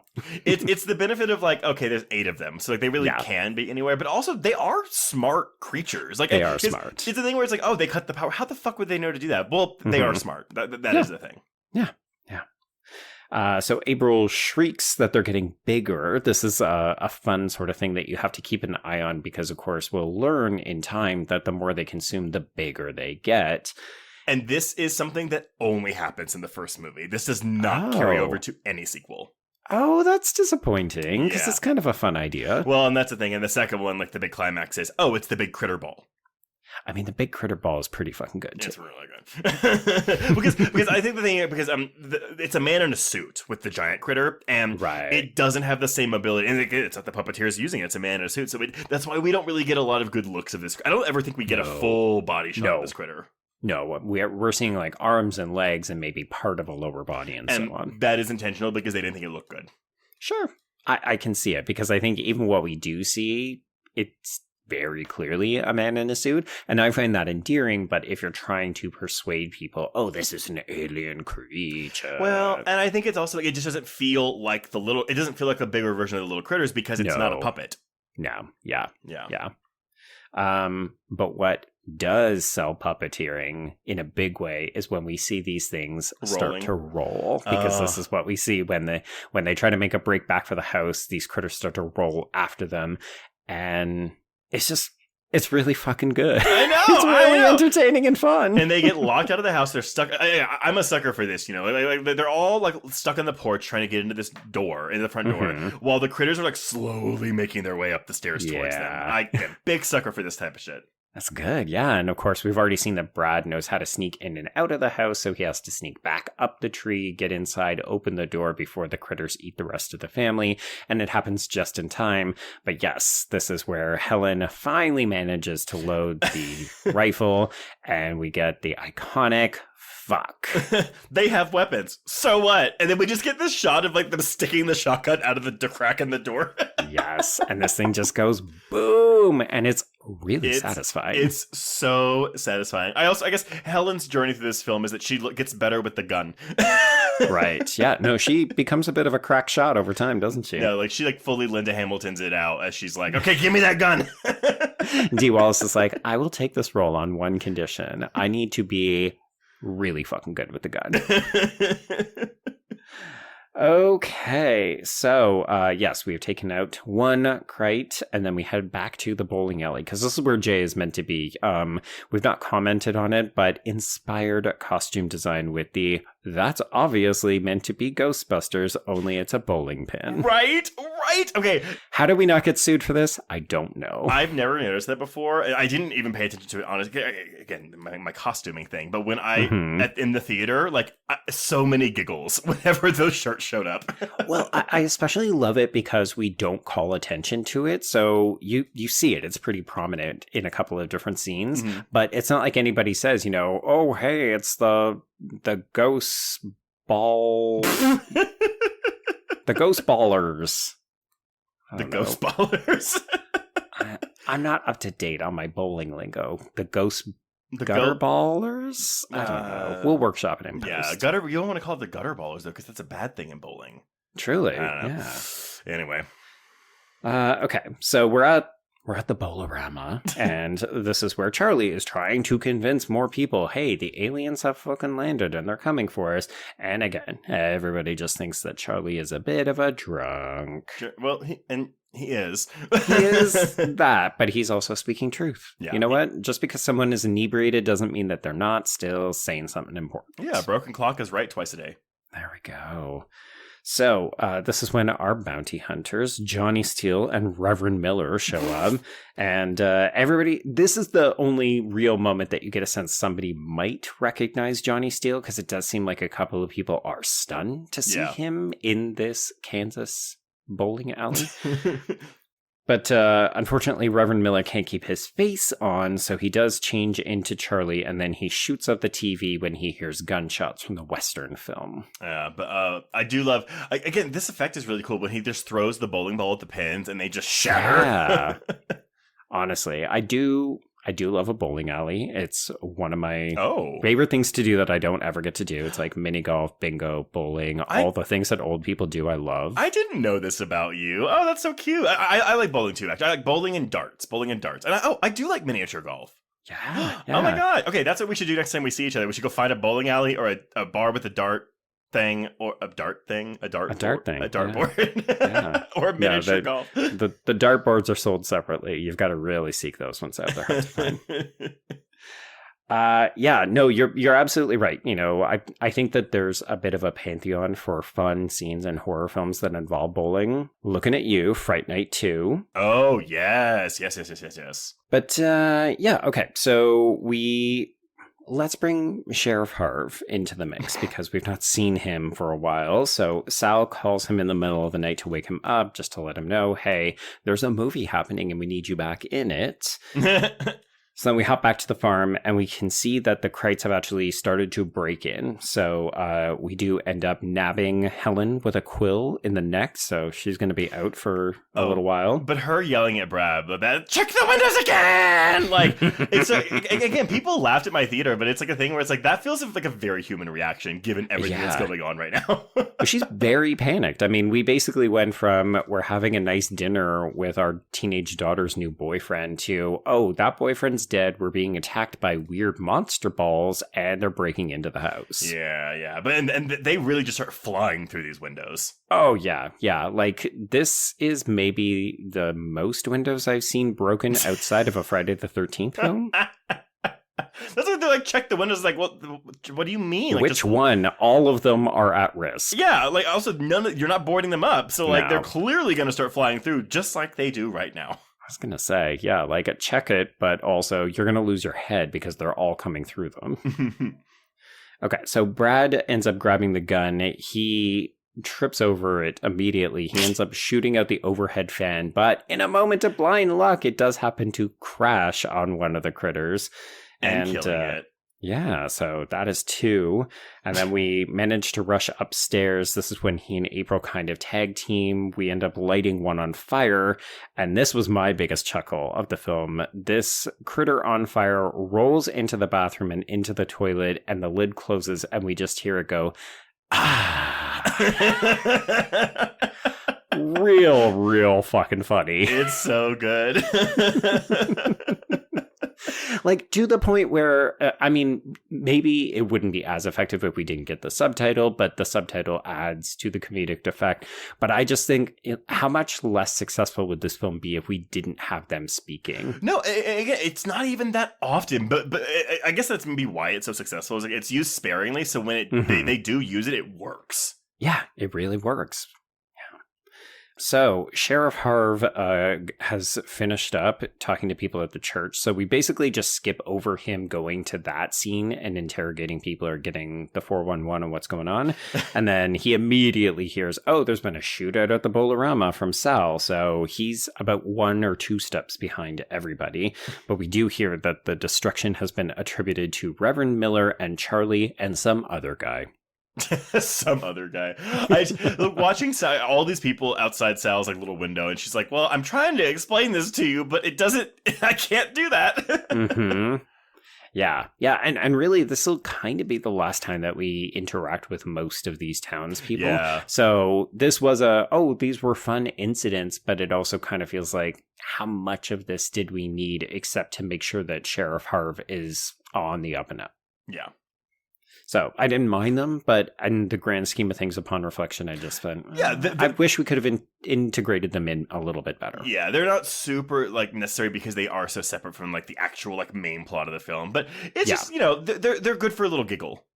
That's the thing, right? There is some funny stuff happening on the farm, but a lot of that is where more of the tense stuff is happening, whereas the city or the town stuff is a little bit lighter. It's a little bit sillier. So I'm curious, because I know you said you had issues with some of the tone. So was it like in like individual scenes, or was it more like the whiplash of going from the farm back to like the bowling alley, or like I don't know? Can you elaborate on that a little bit more? Or was there a specific scene where you remember thinking like, oh, this is tonally jarring and not in a good way? It was a little bit more of the latter, so the kind of back and forth between the town and the farm. Okay. But also, it took me quite a while to figure out how serious the damage was going to be. Because we are breaking shit, we are killing people, but also, I think I had it in my mind that it was going to be on par with Gremlin, which often has some fun beats, but is also really fucking dark, and people are going through the shit in that film. Mm-hmm. So it may be that I didn't manage my expectations correctly, but it did seem like we were doing a lot of carnage candy, but sometimes the comedy felt like it was compromising that. So it just took me a while to get on the film's wavelength. No, I think it's a valid opinion, especially, again, since no one in the family, like, no main character dies in this movie. Right. So, it's more so like, okay, well, should I feel like, is the suspense or scares working for me when there's not really any stakes? Although I guess you don't know there's stakes when you're watching it, but like, it's still. There's another scene later on where I was just kind of like, oh, this is an odd creative decision. Interesting. So okay. I'll highlight it in a bit. Okay. So we head back to the Browns, and Helen at this point is barely conscious. So she's been hit with this quill and she's almost down for the count. And Brad says, okay, somebody has to go for help because things are not going to get better. They've infiltrated the house. We're all sequestered in the parents' bedroom, but it's like, this is not going to hold. This is not sustainable. So he convinces Jay to let him go. He's going to take his bike. Alas, this is immediately torpedoed because we've got a Krite on a bike. So he ends up having to hide in the barn. This is where we see the critters eating the chickens, and we do see them growing. This is the musically montage where we're just like watching them like tear everything apart with this banging soundtrack. I don't even know what. I mean, I guess it's score, not soundtrack, but yeah, and then we this one just talking to this ET doll. Like, what are you? Yes. Yeah, they're destroying the house, but pausing so that we can try to communicate with an inflatable ET, and it's. Again, just very, very funny. You know, it seems so self-aware and silly in the way that if you were going into this expecting straightforward horror, you might say, what are we doing with this scene? But even the fact that like you immediately associate Dee Wallace with E.T. and then you see this scene, you think, yeah, it's just kind of genius. Well, and I'll pull this quote from Ebert's 3-star review. He says, "What makes Critters more than a ripoff are its humor and its sense of style. This is a movie made by people who must have had fun making it." But on the flip side, the New York Times says Critters just doesn't make the audience laugh or jump often enough. Like, so there's your tonal whiplash, right? Like it's doing both of these things, but it's succeeding at either one of them. Yeah, I would almost argue that I get more of a comedy bent than I do a quote-unquote horror film. Like, I don't think this movie is really trying to make me jump. There's a couple of moments that are actually pretty effective from a horror point of view, but more often than not, I was just along for this ride of these critters destroying everything they get into. And I think that's the thing too, where it's like, again, for gateway horror, like this is scary for kids. Yes. Like this is, like, again, the scary stuff did scare me as a kid, but the moments of levity was what I really gravitated to, because again, it was like, oh, I get a breather between moments of carnage. But as an adult, I'm like, oh wow, there's really not that much carnage in this movie actually. But as a kid, I thought there was. Yeah, it's a lot of property damage, but not a lot of like actual fatalities or injuries. So on the highway, because Brad has taken to walking at this point, he ends up flagging down the police cruiser, and he very quickly discovers that it is not being driven by Charlie or Johnny Steele. So we end up making a bit of an agreement, because they realize, the bounty hunters do, that Brad knows where the Krites are. So and he does react to Johnny Steele, but he's not like, what the fuck, Johnny Steele? Yeah. Which it almost made me wish that we got a better scene with April and the Johnny Steele, because I think she would have 100% been the one who'd be like, oh my God, I can't believe it's you. 100%. Yes, I agree. All right, so back at the house, Helen awakens. She's actually very I think she's upset with Jay that he let Brad go, but also it's, well, we didn't really have a lot of great options. Yeah, I mean, also they're about to get attacked by the giant one, so like... Yeah, so April ends up getting attacked through the window by the giant hairy arm. Jay ends up having to burn it. And this is when Helen starts to angrily begin shooting. So she does shoot another one of these things through the door, and they have to start scattering. I cheer with a, get out of my house! Yeah, very much. Like, to the point where, like, whenever she runs out of bullets and Jay's like, I'm out, and she's like, God damn it! I wanted to keep shooting these motherfuckers. Shoot these things. So this is when the bounty hunters arrive to shoot up more of the place, and the Browns end up escaping, except for Brad, who, of course, in alien fashion, decides to go back for the goddamn cat. He sure does. Chewy the cat. Chewy the cat, yeah. So this is when Sheriff Harv arrives, and he ends up hustling the family into the car. We get more explosions taking out the front window. Like, seriously, I don't think a single window in this house survives. I don't think they hit a Krite except for the toilet one.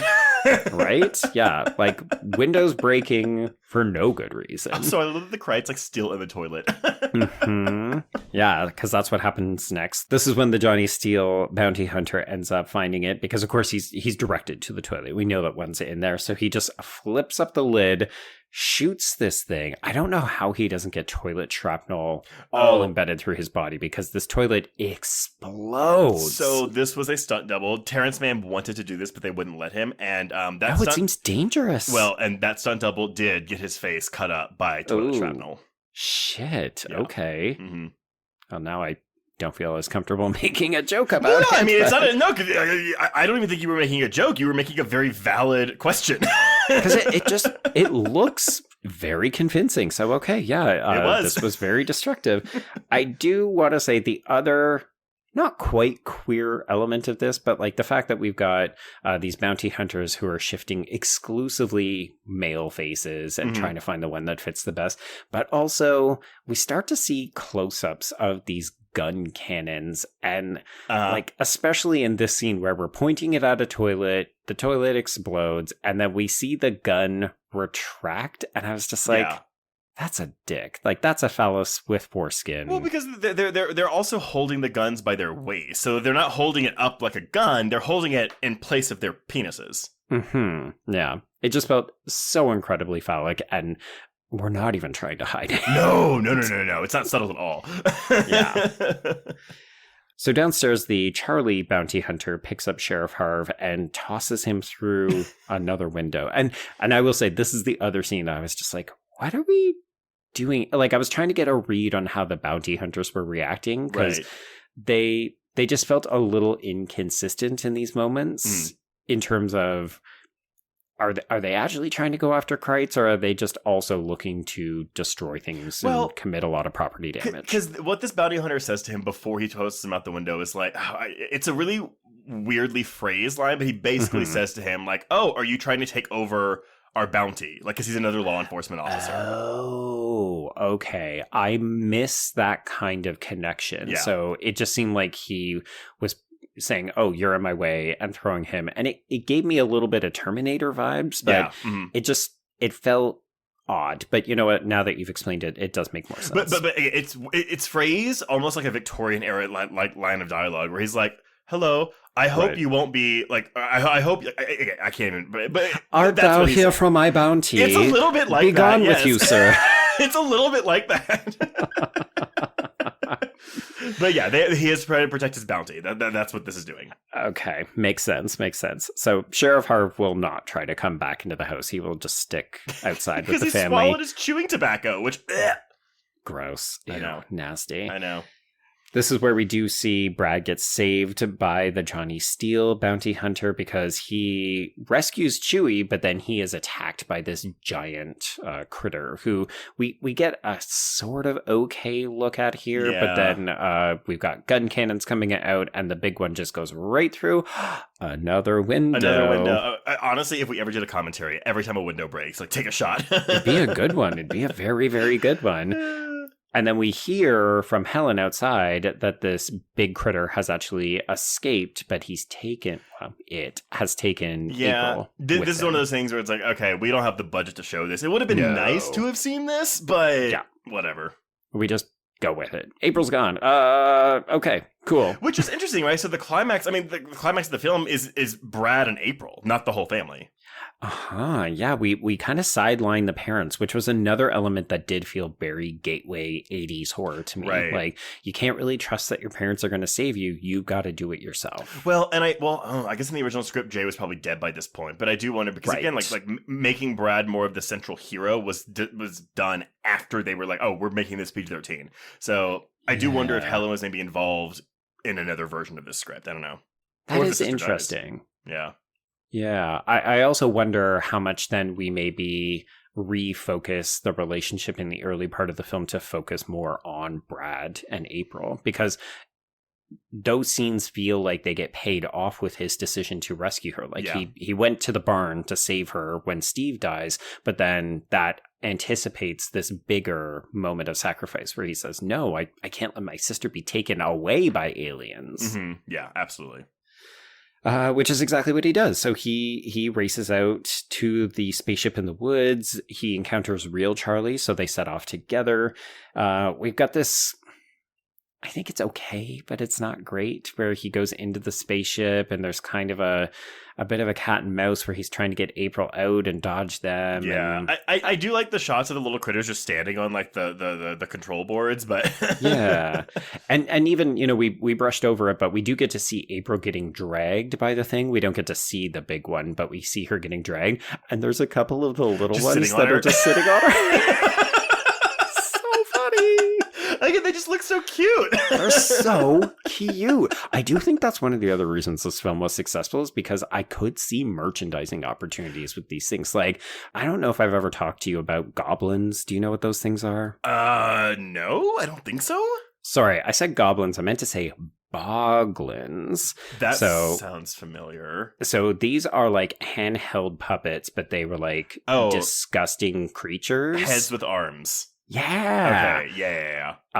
And so there was a market for these kinds of things where it was like, you know, I think we also had like the Cabbage Patch dolls that were disgusting. Joe, Garbage Pail Kids. Maybe that's it. The original run of Boglins was released in 1987, coinciding with a creatures craze that included ghoulies, critters, and gremlins. There we go. Yeah. So it was very much like, oh, you know, these movies can do well and they can act as gateway horror for films, but also, ooh, we can sell toys to kids for these. So that's interesting. You were actually on the periphery of this craze, just with the Boglins, not the movies.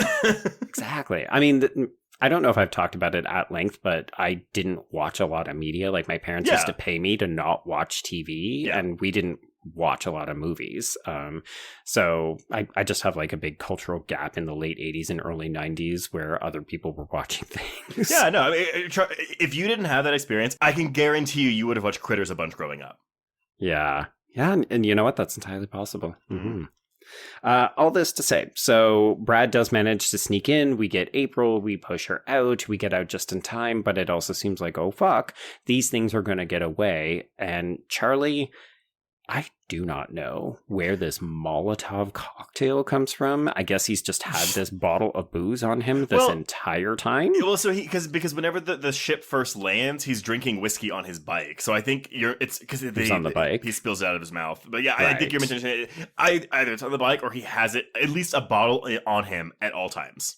Okay, wow. So the problem is a little more severe than I anticipated. No, like he is a legitimate alcoholic.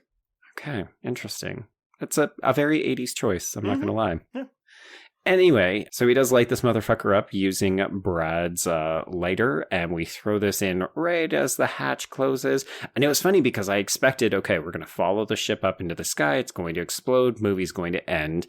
And it does happen that way, but first we have to explode the entire brown farm. Okay, but then they laugh, and they're like, ha ha! It's very much, it is a little Gremlins-y, right? Like, It's a very fun moment, but it doesn't feel like it's a deserving. Like they just like fly up and just destroy this house. Like it blows, and this was a real explosion, by the way. Apparently, you could see this explosion from like the highway. Okay, it does look very convincing. So this looks good. House go boom, real nice. Yeah. But then also the critters realize, oh shit, we have got those firecrackers in there as well. So this Molotov cocktail sets off the firecrackers and ship go boom. And this is where they say fuck. Okay, I was like, do we get an uh-oh here? But okay. Yeah, I think I said fuck for the one that gets shot on the front porch, and I don't think that actually happens. Oh, no, 100%. No, they say fuck there. I can promise you that. So we got away with 2 fucks in this PG-13 film? I don't think it's a fuck here. I think it's just a uh-oh, boom. Okay. I think. You know what? It's one or the other. We've got a very funny fuck somewhere in this film. Well, and I know for a fact it's on the door. I know for a fact it's there. Okay. But yeah, so the critters go boom, sadly, and Brad thanks the bounty hunters because they're essentially like, cool, job done, see you later, peace out. And he pauses so that he can thank them for all their help. And this is when the Johnny Steele one gives him a gizmo and tells him to call him. And this is just alien child grooming. Oh my god! But see, as a kid though, I was like, oh my god, like I wanted to be Brad so bad, so I could have like an alien bounty hunter friend that I could just call whenever I wanted. Yeah, I mean, to be honest, I'm pretty sure you're going to tell me in a moment. I could see this transitioning into like an animated Saturday series where it's like the adventures of Brad and Johnny Steele, and I call him whenever there's like a critter infestation problem. Yeah, they did not have that, but you were like right on the money. Like I actually can't, now that you're saying, I can't believe that didn't happen. Yeah, like partner it with the animated Ghostbusters and do it up and make a bunch of millions of dollars. Okay, so they head out and we see the family surveying the ruined wreckage of their fucking house, the American dream, in one image. And then, the bounty hunters, because they're lovely people and they have learned what human kindness is, they just rebuild the house in backwards stop motion, and it looks great. I imagine it's not stop motion, but do you think it's that they exploded the house but filmed it and then they just ran the tape backwards? I don't know. And they do explain this on the documentary, but it was so technical that I was like, I don't know how to do it. You were like, okay, sure. I got it. You rebuilt the house. But they did it. But also, it might have been a reshoot, though, because the decision to change the ending was made after production had wrapped, I think. Or at least when Bob Shea had seen a cut of the film, which, I mean, I would have... I don't know. Yeah. Because I don't think we see the family in any of the shots as the house is being rebuilt. It's only afterwards when they see the finished product. So it could have very easily been like, oh no, they're just looking at the ruined house. And then we just cut in the rebuilt house. Yeah, that may be what happened. I'm not really sure. But nevertheless, it doesn't make any sense, but it looks really cool. Looks really cool. Also, Chewie is safe in case you were worried that the cat dies. Chewie shows back up in the mailbox at the very end. I do want to say, as much as those bounty hunters were lovely, they couldn't have fixed, the shingles on the fucking roof, because those things, we are going to need to replace the roof on this house. Well, so. Yeah. But, they rebuilt the house. What more do you want? I wanted a new roof. How about shingles? Motherfuckers are expensive. And you think, okay, so great, movie's over, but of course we've got to have one little sequel tease. So in the barn, we do see that there are some critter eggs. So outside of the critter ball in Critters 2, the most iconic scene from the movie, because it's at an Easter, so it's an Easter movie. Okay. But there's an Easter egg hunt outside of a church in the second one, and this man's dressed up as the Easter Bunny. He, of course, there are Krite eggs mixed in with the Easter eggs, and they all fly into his Easter Bunny suit and eat him from inside the suit. Oh no. Oh, that sounds gnarly. It's not bloody, it's still PG-13. But but the implication is there. Right. Well, that's funny. That's a good way of, interweaving it in. Yeah, absolutely. But yeah, that is Critters. That's Critters. So, Joe, any final thoughts on your first time viewing of this? I will say thank you, because I likely would not have watched this otherwise, and it's just a very fun time. I can absolutely understand why this would have appealed to you as a child. Yeah. But I think it still holds up even as an adult. It's just, it's a nice escapist little, 85 minutes? Yeah, I think it's a movie. I mean, again, watching it as an adult, it's not super memorable. It's not doing anything that's particularly innovative, but it is very fun. It's a very fun time. Yeah. Just that. This was one of those, okay, we got to do the movie so that we can talk about it this week. And then I put the movie on and I'm like, I'm having fun. Yay. All right, everyone. Well, some quick housekeeping before we announce what we're covering next week. If you want to get in touch with us, you can reach us on Twitter and Instagram at HorrorQueers, and shoot us an email at horrorqueers@gmail.com. Find us on Letterboxd to keep track of all the films we've covered. And if you want to chat with other listeners, join our Facebook Horror Queers group. If you have a moment, please give us a 5-star rating and review on Apple Podcasts or Spotify. And if you want even more content, please support the show by becoming a patron at patreon.com/horrorqueers. If you subscribe today, you will get 328 hours of Patreon content, including this month's new episodes on Hannibal Season 1, Episode 8, Strange Darling, Trap, Alien Romulus, a commentary on James Cameron's Aliens to tie in with Alien Romulus, and a special bonus episode on Sleepaway Camp 3, Teenage Wasteland for all patrons this month. So, just go subscribe for $1 and you can listen to that. Exactly. And you heard us mention Gremlins a bunch. We also have an audio commentary on that in there. Don't we have a Gremlins 2 one too? We do indeed. Oh my God. Yeah. So Ghoulies next, which Ghoulies is not good. Trace. Did you know that Ghoulies is one of my horror origin stories? No, I did not. But oh my God. How have you and Ari not talked about this? Because Andrew loves Ghoulies 3, Ghoulies Go to College. Oh my God, so silly. Yeah, I fully got nightmares from the first one. I saw it at a slumber party and it wrecked me. It's so funny. So I've seen the first three. I think there's only 3, whatever. I've seen 3. Oh no, I think there's more than that. There might be a 4th one, yeah. Well, I've seen the first 3. My husband made me marathon them. I'm the you in this scenario. I did not grow up watching Ghoulies, and I was kind of like, this first one's really bad. The second one was kind of fun. Yeah, I actually do think that they kind of get a little bit better because they realize that they don't have to be so self-serious. The first one is definitely trying to be a proper horror film. And it doesn't work. And it doesn't quite work. But the Ghoulies are great, which is why they latch onto them and do more with them in successive films. Yeah, absolutely. But anyway, okay. Well, Joe. Yes. Oh my God, what are we talking about next week? All right. Well, it's a new month, but there's a big new horror comedy sequel coming to theaters. So, Trace, I think it's only apt that we maybe say his name more than 3 times, but we're definitely talking Beetlejuice. Beetlejuice. You're not supposed to say it. I know. I'm actually really excited. This I don't know if you know this, but this is one of those movies where I was not allowed to watch this movie as a kid because. Oh, okay. Well, I'll tell the story next week. But sure. but when I was finally allowed to watch it, I watched it a bunch. But I haven't seen it in at least 15 years. So I'm excited to see how this holds up. Right. And if folks have listened to our Sleepy Hollow episode, then they know that this is not my preferred Tim Burton film. I was very much an Edward Scissorhands over Beetlejuice kid. Mm-hmm. So, I'm going to go in with some fresh eyes and appreciate it because I don't think I've seen this in probably 2 decades. Yeah. And then I'm sure you can all guess that we will be covering Beetlejuice on the Patreon next month. What? Spoilers! Spoilers! Shocker.